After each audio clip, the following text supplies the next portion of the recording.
আজকে আমরা শুরু করতেছি মহাভারতের ভৃগু বংশ উপাখ্যান। আমরা তো অগ্নিদেব বা আগুন এর কথা সবাই জানি। আগুন সবকিছু পুড়িয়ে ফেলে, কোনো পূজা অর্চনায় সবকিছু আগুনে যজ্ঞ করা হয়, এমনকি লোকে মারা গেলে পুড়িয়ে ফেলা হয় দেহটা আগুনে। সেই অগ্নিদেবের গল্প এবং ভৃগু বংশের গল্প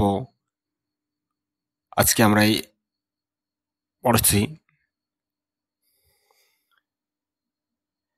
সৌতি যখন মুনিদের মহাভারতের কাহিনী শোনাচ্ছিল তখন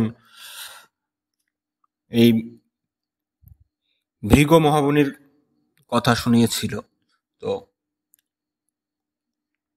ভৃগু মহামুনির স্ত্রীর নাম হচ্ছে পুলোমা।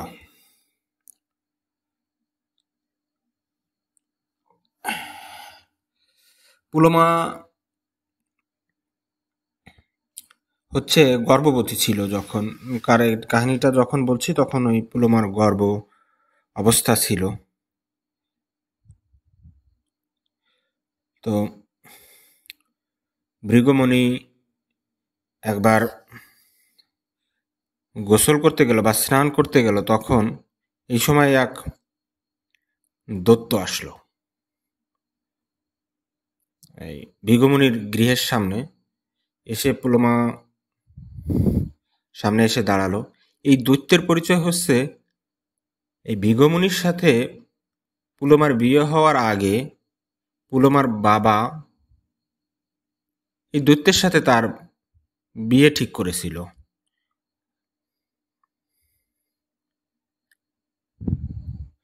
কিন্তু তার সাথে বিয়ে হয় নাই, বিয়ে হয়েছে ভৃগুর সাথে।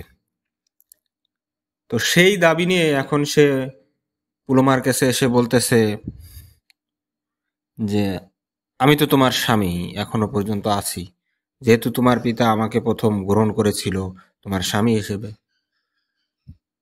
তো সেই সময় আবার অগ্নিদেব সেখানে ছিল।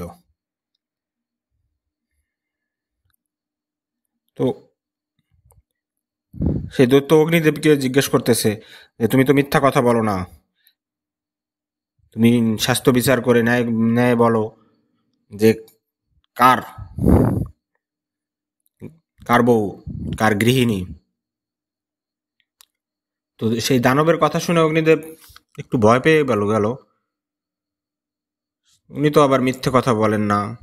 ভাবলেন যে আমি সত্য কথা যদি বলি তাহলে তো এই দৈত্য এই পুলোমাকে নিয়ে যাবে। তো কি করা? সে বলল, হ্যাঁ তুমি তো পুলোমারে আগে গ্রহণ করেছিলে, একথা তো মিথ্যা নয়।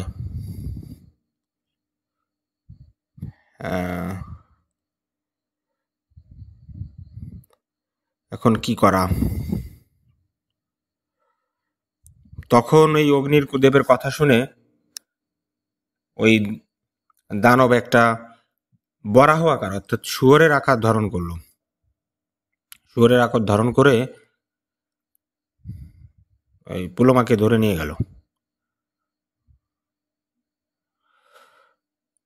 তখন এবং সে পুলোমাকে অত্যাচার শুরু করলো। পুলোমা আবার যে গর্ভবতী ছিল, তার গর্ভের সন্তান তখন সূর্যের মতো তেজস্বী হয়ে, যার পরবর্তীতে নাম হয় চ্যাবন, বের হয়ে যায়। এবং এই চ্যাবনের রূপে ছিল, মানে রূপে একটা সূর্যের মতো জ্যোতি, একটা শক্তি, ক্ষমতা ছিল। এই তাপ ছিল, সেই তাপে সে রাক্ষস হয়ে গেল, পুড়ে গেল। তো যেহেতু চার সন্তান হয়ে গেছে, মানে অকাল প্রসব হয়ে গেছে, সেই সন্তানকে নিয়ে ভৃগু মুনির যে ধরনী তার গৃহে ফিরে এলো। আসার পরে সে কান্নাকাটি করতেছে। তখন ভৃগুমুনি গোসল করে বা স্নান করে আসলো, আসার পরে যজ্ঞ যে তুমি কাঁদতেছো কেন? তার দেখতেছি তার চোখের পানি বয়ে যাচ্ছে, চোখের জল বয়ে যাচ্ছে। তো এত পরিমাণ সে কান্নাকাটি করছে যে তার চোখের পানিতে একটা নদী সৃষ্টি হয়ে গিয়েছে, যার নাম বধূসরা নদী।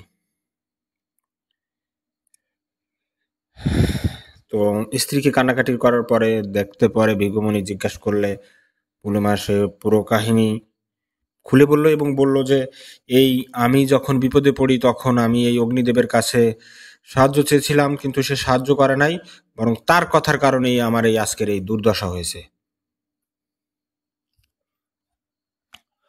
তো এই কথা শুনে ভৃগুমুনি রাগে রেগে গেল এবং প্রচণ্ড রেগে গেল। রেগে সে তাকে অগ্নিদেবকে অভিশাপ দিল যে আজ থেকে তুমি সর্বভক্ষ হও, তো সবকিছু তুমি তোমার কাছে যাবে, সবকিছু পবিত্র কিংবা অপবিত্র যা কিছু আছে সব তোমার গ্রহণ করতে হবে।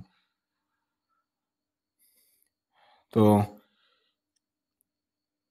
এই কথা শুনে অগ্নিদেব তো হতভম্বল হয়ে গেল।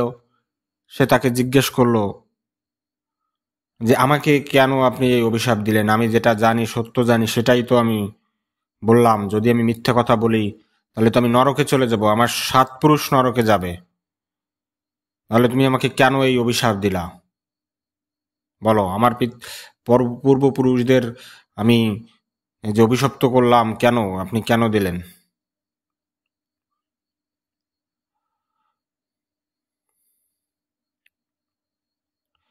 তো এই কথা জিজ্ঞেস করলো।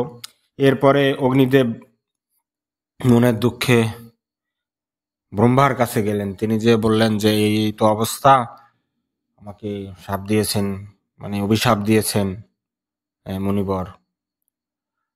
তখন ব্রহ্মা বলল যে তুমি দুঃখ পেও না, তোমার পরশে সবকিছু শুদ্ধ হবে, তোমাকে এই সবকিছু অর্পণ করা হবে, যার ফলে তুমি শুদ্ধ হয়ে উঠবে, তুমি সবকিছুকে শুদ্ধ করে দেবে। তুমি অগ্নি, তুমি সত্যবাসী, তুমি ধর্মপরায়ণ। বিজ্ঞের অভিশাপ তোমার রূপ বদলাবে ঠিকই, কিন্তু তোমার শক্তি ও প্রয়োজনকে রোধ করতে পারবে না। তুমি সর্বভক্ষ হবে, কিন্তু পবিত্রতাও তোমার ভিতর থাকবে। মানুষ তোমাকে ভয় পাবে, কিন্তু তুমিই তাদের পাপকে পোড়াই দেবে সবকিছু। কোনো যজ্ঞে দেবতাদের উদ্দেশ্যে যে আহুতি দেবে সেটা তোমার মাধ্যমে হবে। তুমি ধ্বংস করলেও তা হবে সৃষ্টি ও শুদ্ধির জন্য। এইভাবে অগ্নিদেব এক নতুন ভূমিকায় নির্ধারিত হয়, ধর্ম ও শক্তির এক রহস্যময় সেতু হিসেবে। হোক, এই ছিল আমাদের আজকের উপাখ্যান। শুভরাত্রি, ভালো থাকি সবাই।